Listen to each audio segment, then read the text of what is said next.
All right, thank you so much for joining us today on Lunch Out Loud Ottawa. My name is Nick Baczewski. I'm Andrew Miller. And of course, we're the podcast that talks to the people, places, music, and events that make Ottawa the incredible city that it is. And before we get to Janik, Khaled, Kirill, and Carissa from prototypeD, why don't we check this out? Hey, this is Whitney Delian from Sound of Lions. We have just released our second album called Take Me With You. It is available on iTunes for downloading and SoundCloud for listening. We're going to be releasing a bunch of cool stuff, new videos, etc. over the next few weeks. But you can definitely catch us at Blues Fest this summer, July 12th. We will be there. And thanks for listening. Let us observe the effect.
Thank you so much, Sound of Lions. So that song was You and Me. They just played at Zaphod's and Flying Horse, at Zaphod's with Flying Horses. That is their new album, Take Me With You, which you can download now. So soundoflions.com. Of course, they'll be at Blues Fest on July the 12th with Childish Gambino, Snoop Dogg, AWOL Nation. That's going to be a good night there. That's Snoop Lion now. No, he went back to Snoop Dogg. Wow. They're reincarnated? He needs to figure it out. Snoop Lion, Sound of Lions. I and apparently to get Snoop Lion, he had to go to Jamaica and smoke even more weed and find more Rastafarian religion. Only natural. Yeah. Only natural. Yeah. More weed will turn you from a dog to a lion. Well, it was a bit of a strange day. It was only and then back to a dog. Yeah, and then back to a dog. There you go. It was a bit of a strange day today. I walked outside and I was able to walk. It was incredible. I thought I was in Cuba, but Ottawa is getting warm. Spring's finally here. It's a flood in the park. There's a flood in the Central Park. Yeah, right here in the Oh no, that's how are we going to save it? I don't know. Is somebody boating? I got a shop vac that vacuums water and dirt. There you go. There you go. Start with that. So Khaled will just be staying out in Central Park. So we're here at prototypeD Studios at 601 Bank Street, right in the beginning of the Glebe. An excellent location. And before we start talking about prototypeD, these are some very creative people. So we're very interested in hearing where their kind of favorite restaurants are now.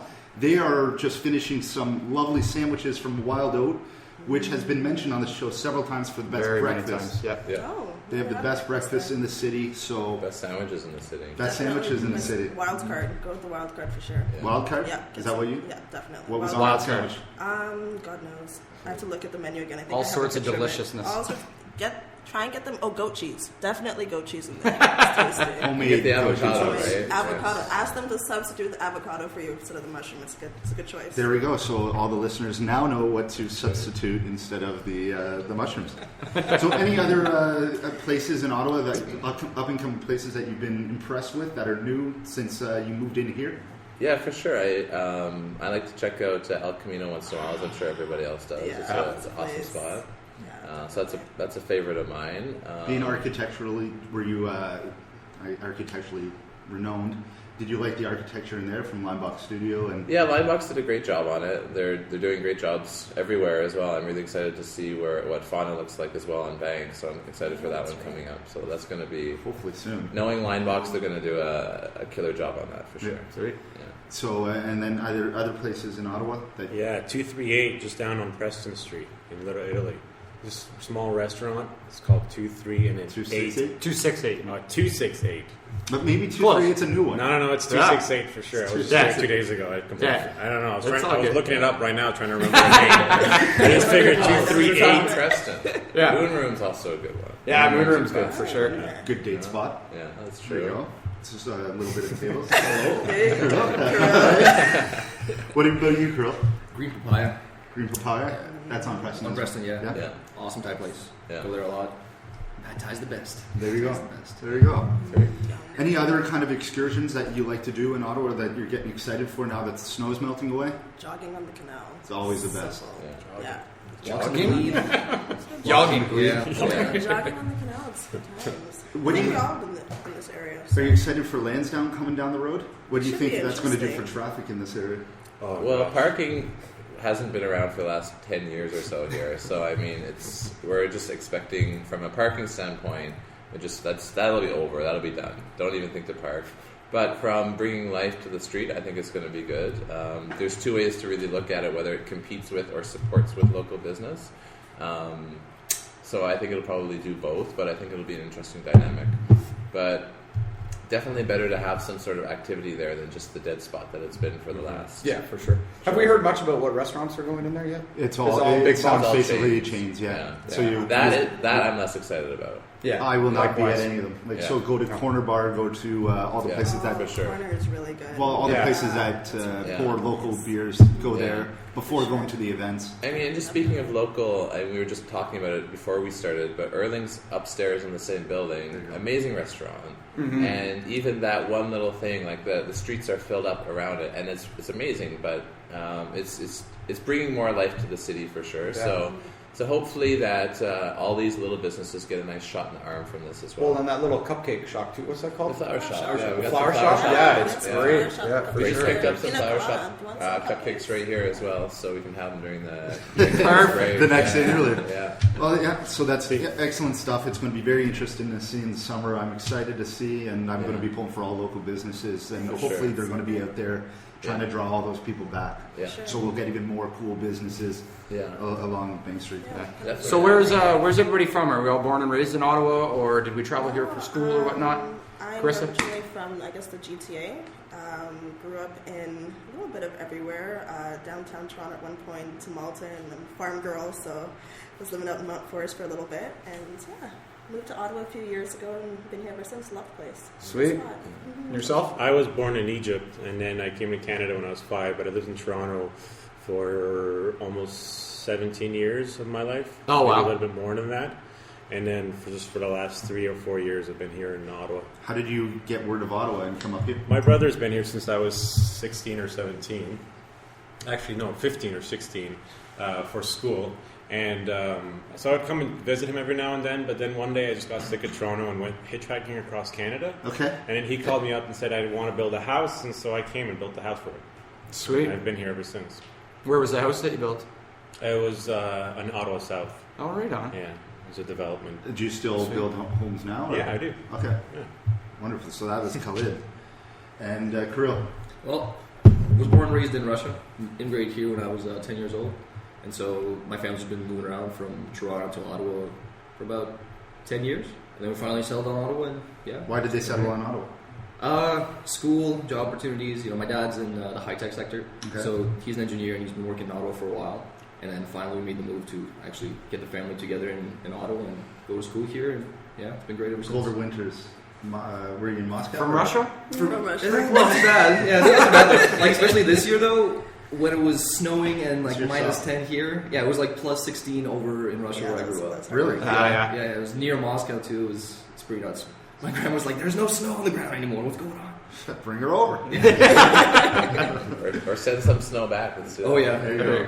And Jenna, you're originally from? I'm originally from Picton. Do you know that's near Belleville Yeah. in the Prince Edward County area? Yeah. So grew up on a farm, had a dozen horse farm, and I did my architectural technician in Belleville, and then I made the leap to Ottawa back in 04, and then I did both my architecture degrees at Carleton, and I really thought I'd leave, but then there was something in the air when I finished, and I had to stay and start prototypeD. So Wonderful. Yeah. So we'll talk about A that couple now. of farm workers here. That's good. That's true. Do you think some of your strong work ethic comes from working on a farm? Well, I definitely think farm life is a good problem solving. Yeah. It's a good problem solving scenario, you know. So it's you got to make do with what you have, and there's no messing about. You got to get it done. So it's a good ethic to have in life. Yeah, It is. not I just lazy- asked because I grew not up lazy, working on yeah. farms too, and I know that Yeah. coming Yeah. and starting working other jobs,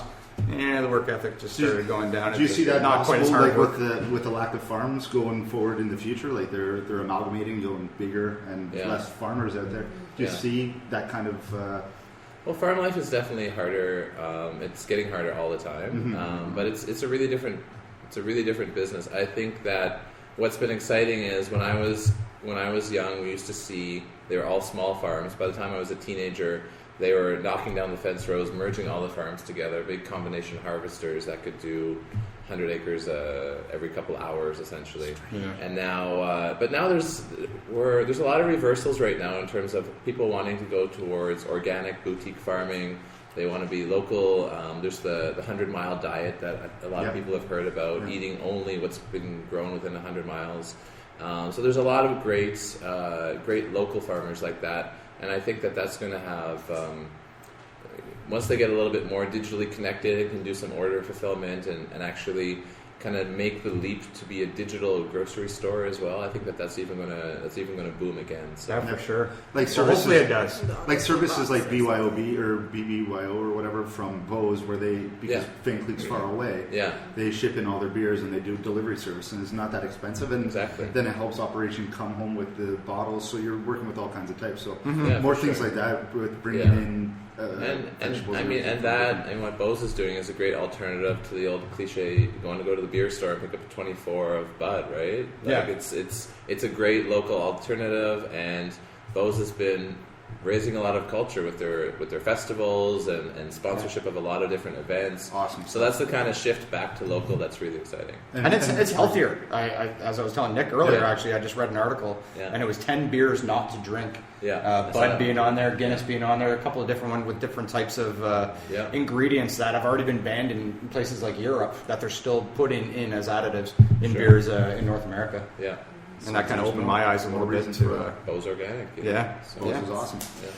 So what is prototypeD, and why should more people be on the lookout for prototypeD in the future? So prototypeD, it's a not-for-profit collaborative design studio. So we were founded just almost 3 years ago, coming up on 3 years in June. So it was just a small group of us who were mostly Carleton University grads, but a few other people from different backgrounds.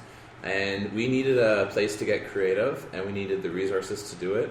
And what we realized very quickly is there is no creative space in the city that's not part of something else. You can be creative in university, you can be creative in a couple different venues, but most creativity ends up in the coffee shop, on a laptop, with your earbuds in. Yeah. That's where so much business creativity, design is happening, and that's not quite enough. You know, you can push that to a certain limit, but then you need to connect. You need to actually meet people who aren't just random people around you. And you also need resources, because we needed tools and resources, and so the idea of creating prototypeD as this not-for-profit hub was driven out of that. That's a need that we all had, and so that was the kind of the trigger that made us start it all.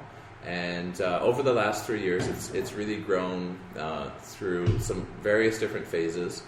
In the first year, we were just learning how to be a business. You know, I'm from an architecture background, and most university degrees do not teach actually how to be an entrepreneur or business person. They teach you how to be part of a bigger machine, right? Yeah. How to be part of a bigger organization, and it's a different way of thinking to learn to be an entrepreneur. Yeah, for sure. So we had to learn how to do that, how to run businesses and advertise, and then what we learned also a little while later, after we realized that our meager funds were expiring, we also had to learn how to monetize as well, and that really gave birth to this whole other really exciting side of prototypeD, which is the team side. And so it's it's the consulting aspect of what goes on here. So prototypeD operates as an organization, as a nonprofit, which funds the space and the utilities and has purchased equipment, advertised, and then we all come in here and we work on various consulting projects.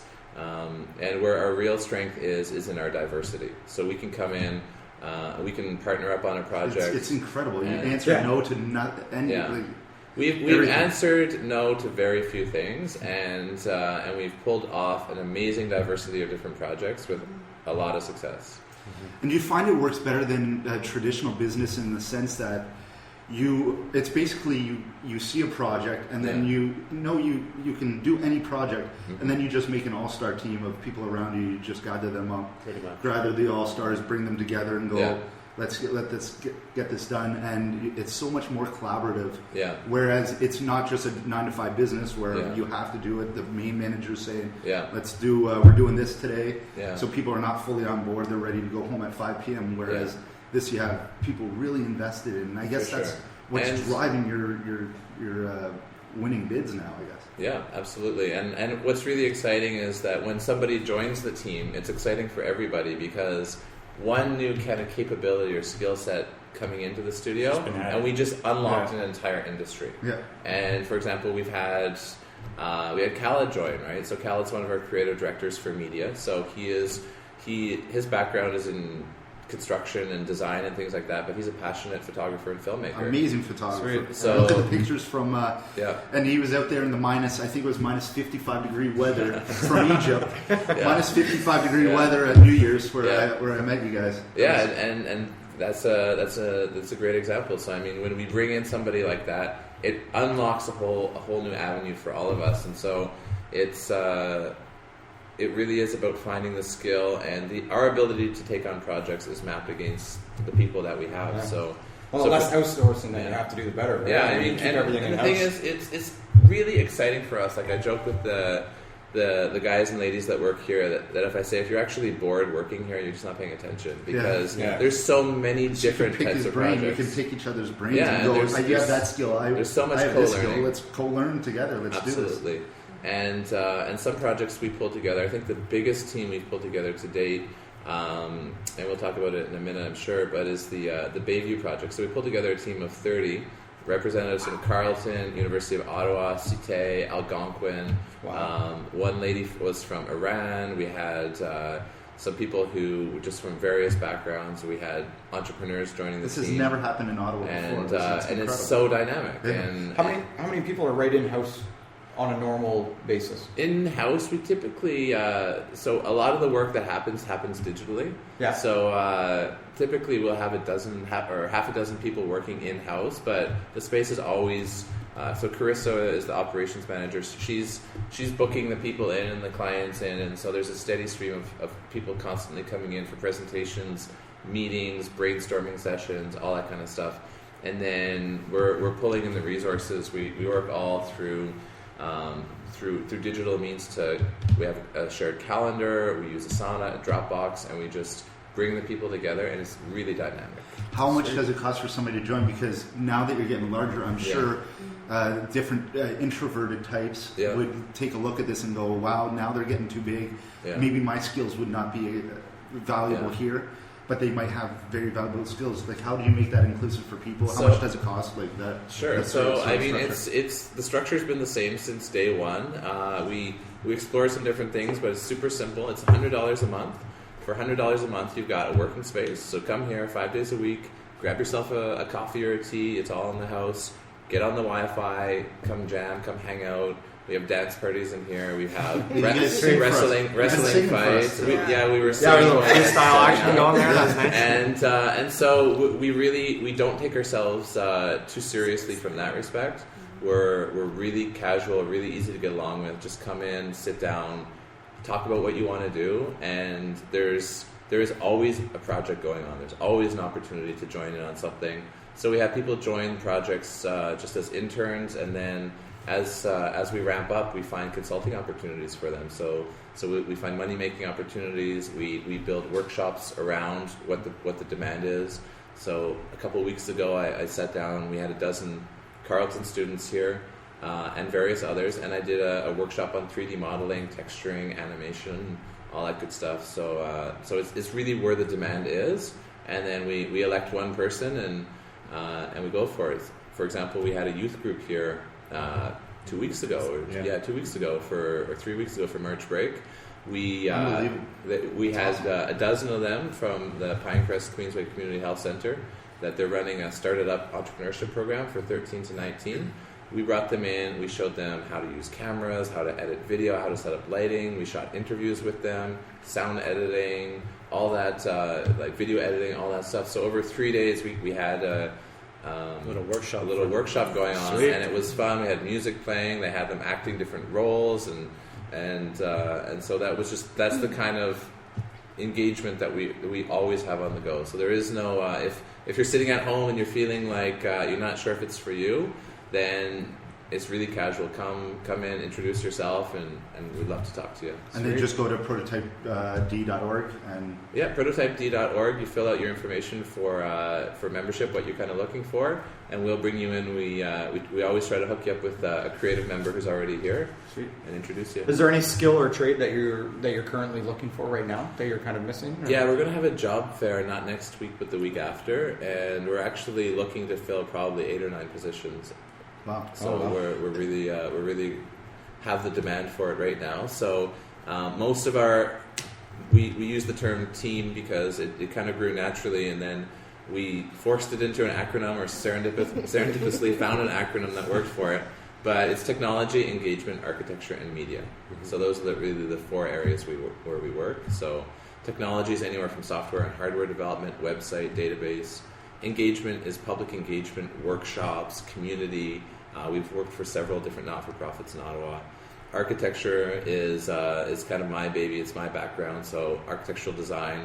We have everywhere from renovations, small-scale condos, Cornwall, like what we were talking about. We completed last year. Now we're working on the Bayview Innovation Center, and media. So film, photography, fashion, publishing, all that stuff.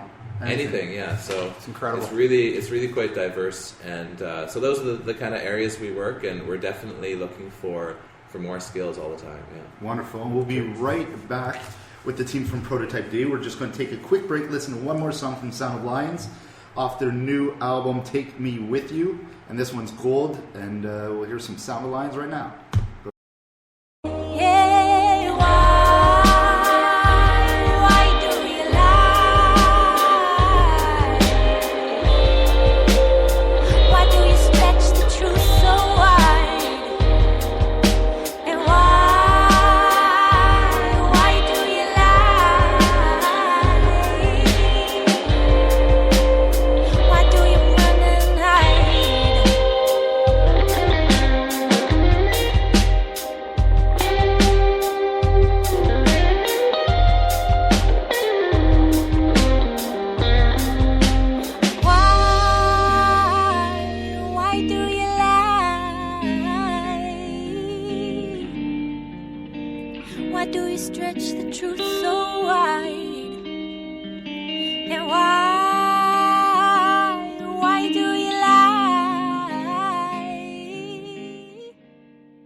All right.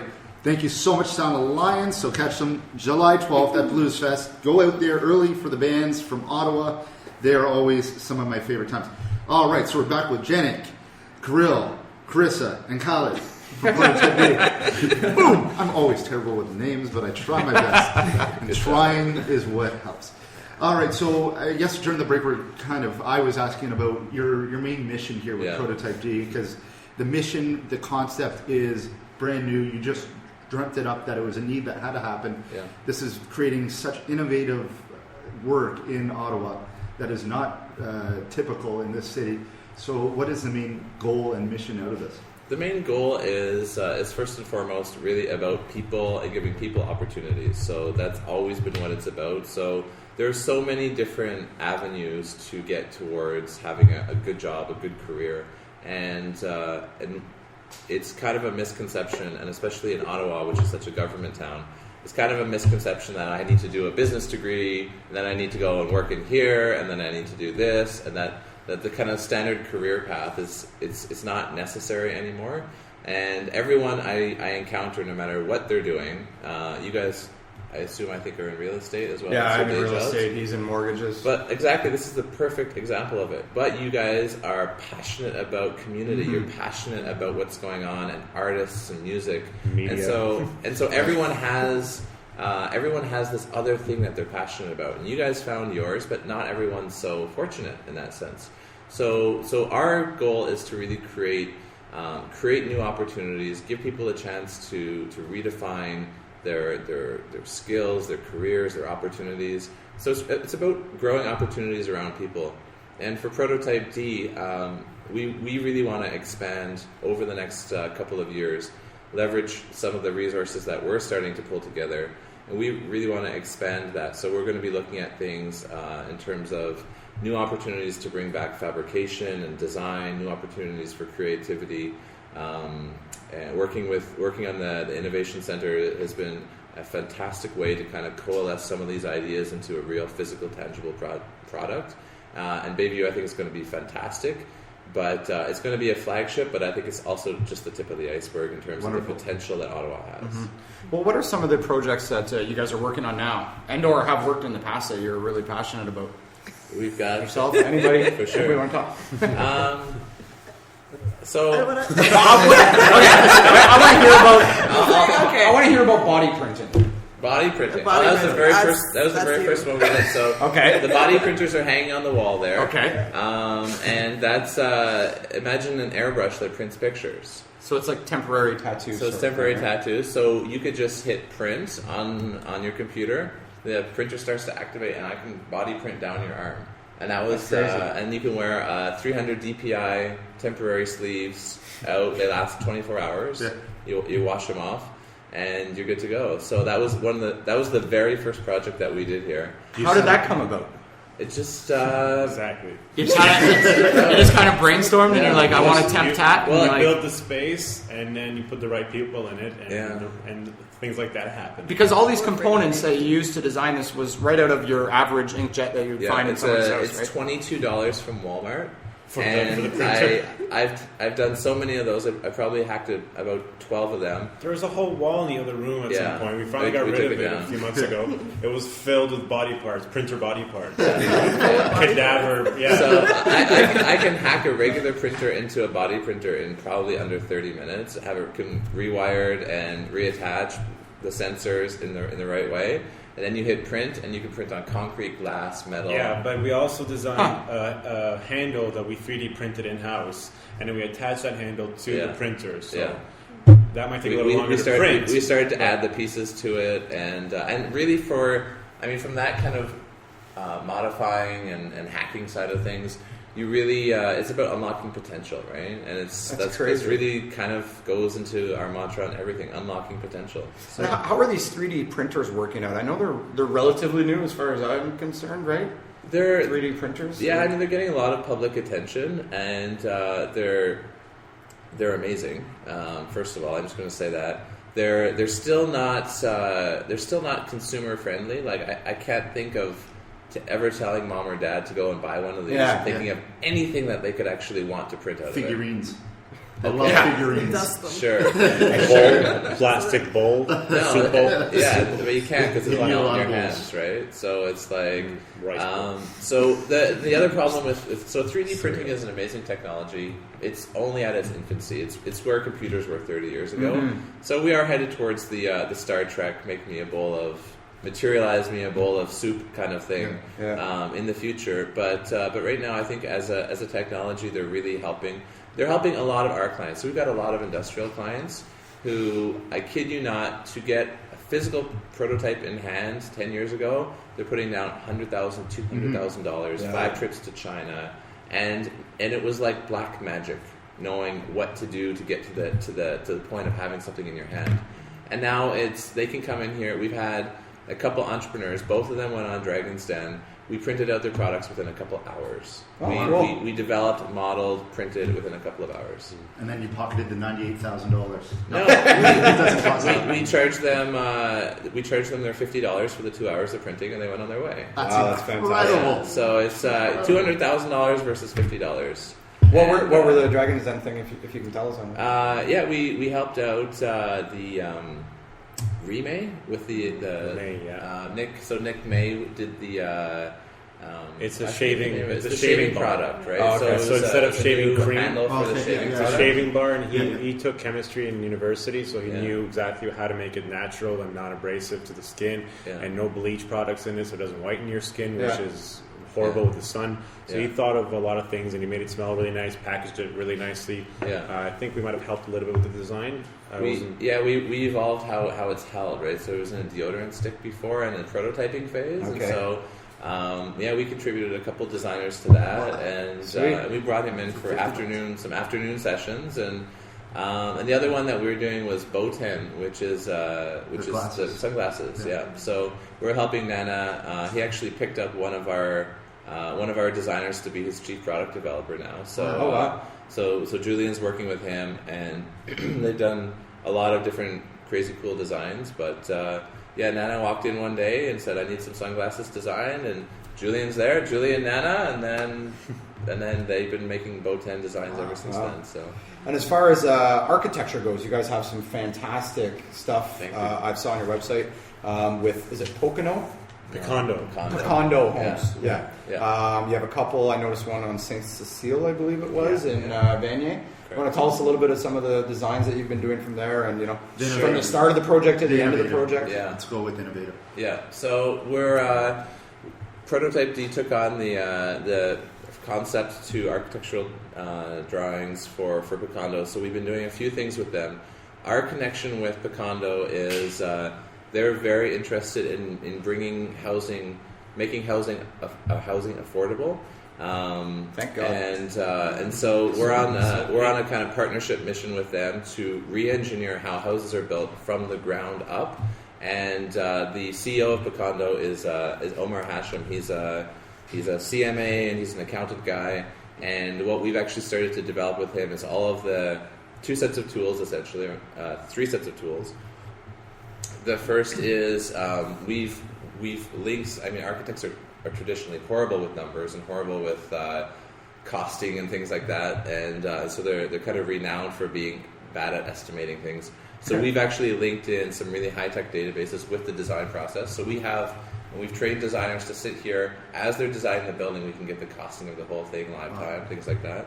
That's good. We're going in towards also advanced manufacturing around construction as well, and then we're also doing some really interesting business intelligence modeling for Picondo, which they will be releasing very shortly, which is mapping out census data versus construction data versus some of the economic things going on, and So pinpointing. open data? Is that using a lot of open 100% data? open data. And so using open data, pinpointing great development opportunities and growth patterns in the city as well. Mm-hmm. So, And that's becoming more and more important as the city, as we know. Yeah. They want to intensify more, or Yeah. densify more within the city itself. For sure. Yeah. So there's no it's sense in big. going outside when Yeah. you can have And That's two it. or I mean, three our city families. takes up way too much space as it Yeah, is. So. and those huge condos are going up. Not that they're a bad thing, but it's just not what people want. People want a homey type feel. Exactly. You So know, a triplex or they want a four neighborhood. unit, They that's- want neighbors. They want to walk Yeah. on their street and feel like there's something to look at other than just this gigantic building Yeah. on top Yeah. of a concrete Yeah. jungle, right? For sure. Are these finished?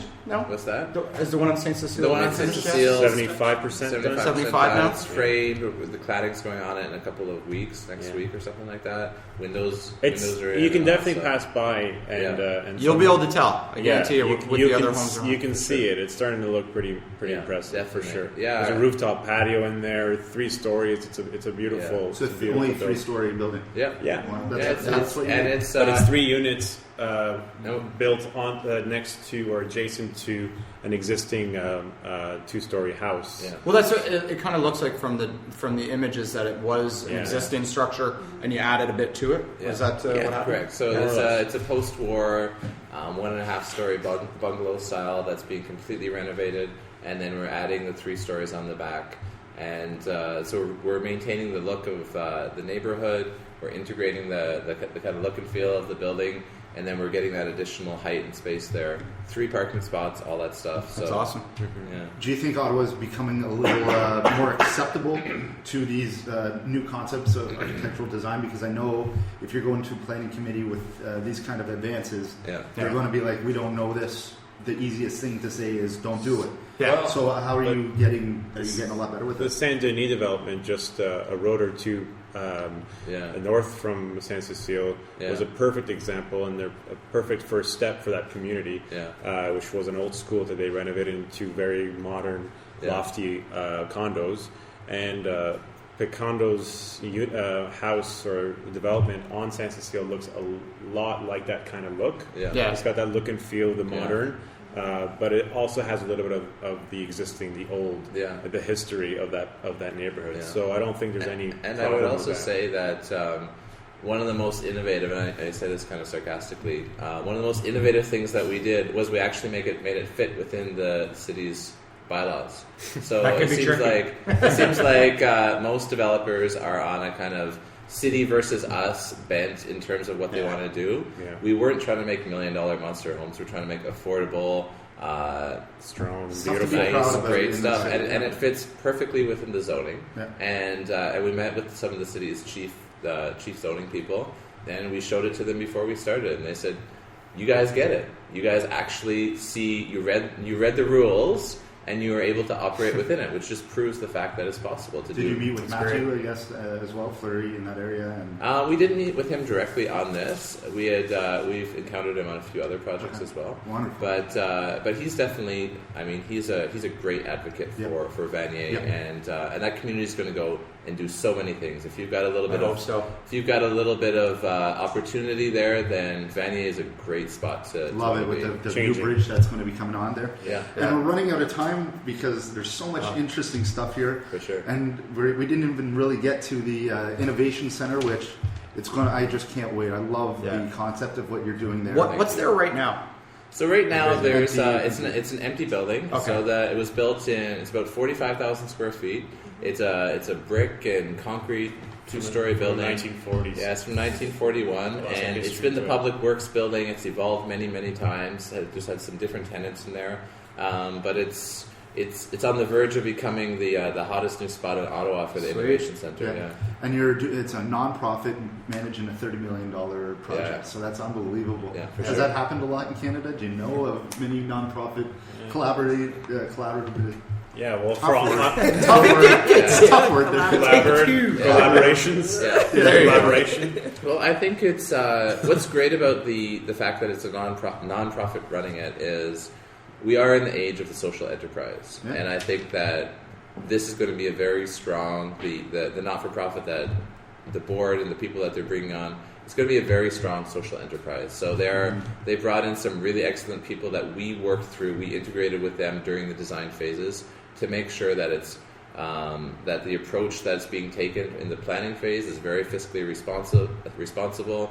It's very possible, and so it's a great vision. So I think it's great to see a social enterprise being the head of an innovation center. So we don't just think that innovation is for tech companies. Innovation is for everybody. Entrepreneurs and creatives. That we need these people to collaborate. And I think the story behind it, when there's potential people coming to work in Ottawa, when they see the Innovation Center, when it's done, when they hear about how it came about, that's going to blow people's mind. People from Toronto, Vancouver, from around the world. It's going to be just awesome. And it's going to be a great landing spot. You come to Ottawa, you got to check out the Innovation Center. Same as when we say go to Toronto, go to CSI. You're going to go to Kitchener, Waterloo, you got to check out Communitech, right? So it's one of those things. It's going to become a kind of obligatory stop on the tourist road too. It's going to be awesome. Great restaurants around there. It's going to be a lot of fun. Anyways, thank you so much for allowing us to come in here. Check out prototypeD.org. Yeah, check it out. They got so much cool stuff on there. I'm telling you. We have great things in the city. But so we'll just go over. Next week we have Tracy from Bridgehead, so that'll be a lot of fun. She's doing great things. She's spent the past few months in deep in the woods of Honduras, finding new beans, new flowers. Really? So it's going to be interesting to hear what she has found. So that'll be a lot of fun. Anyway, events this weekend. I know you guys are good friends with Good Luck Assembly, so they're going to be playing tonight at the Mercury Lounge. There's the beer, barley, and food tonight at Babylon. Only $10.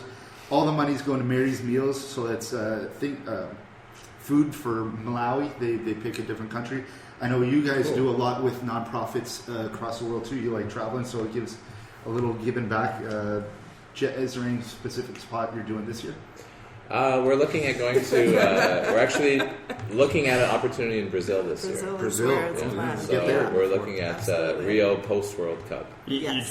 Post World. I was going to say, are you planning this just to go to the World Cup? No. Well, it's post World Cup and pre after party. No, that's right. Oh, the Olympics are coming too. That's right. Tomorrow night you have Pechakucha 10. I know, Janik, you spoke that was at number awesome. 6. Check it out for sure. It's a lot of fun. There's great people on there. It's already sold out, but you can watch it online.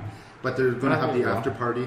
Yours was at Shopify, which is an awesome open space as well. Yeah. It'll be interesting to see what happens with that when they move to the new spot on Elgin Street in a few months. Yeah, that's going to be exciting.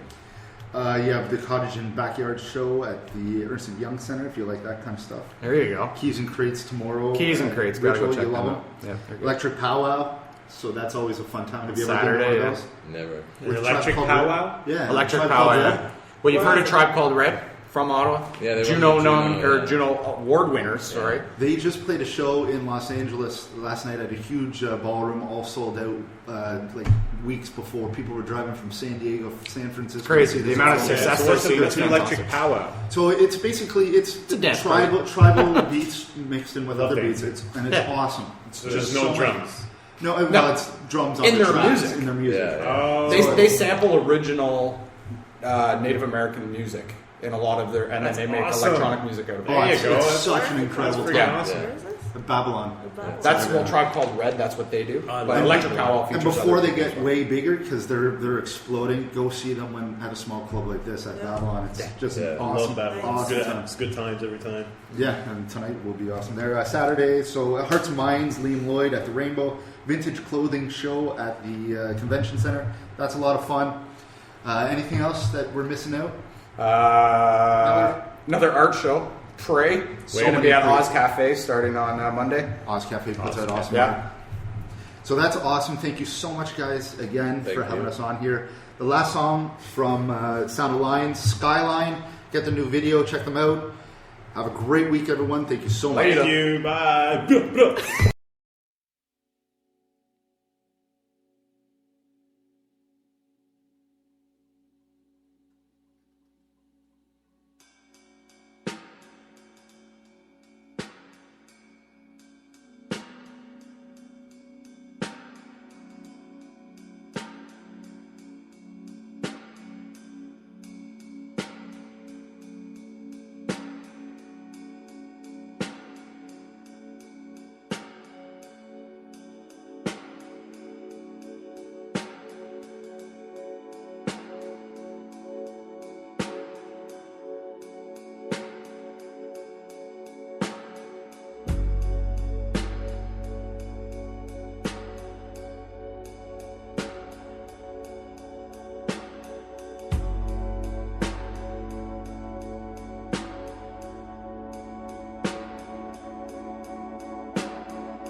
I keep wishing for a skyline.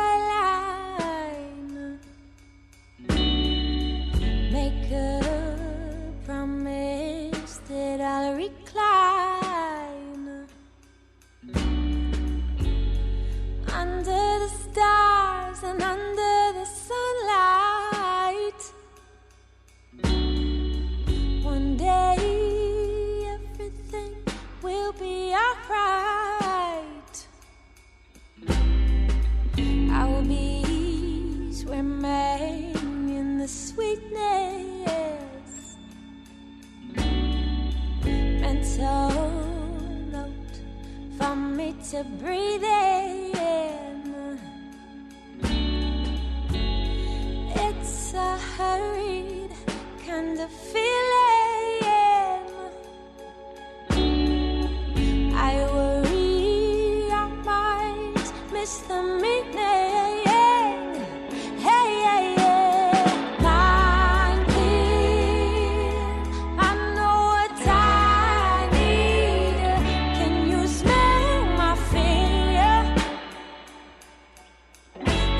inside me, yeah.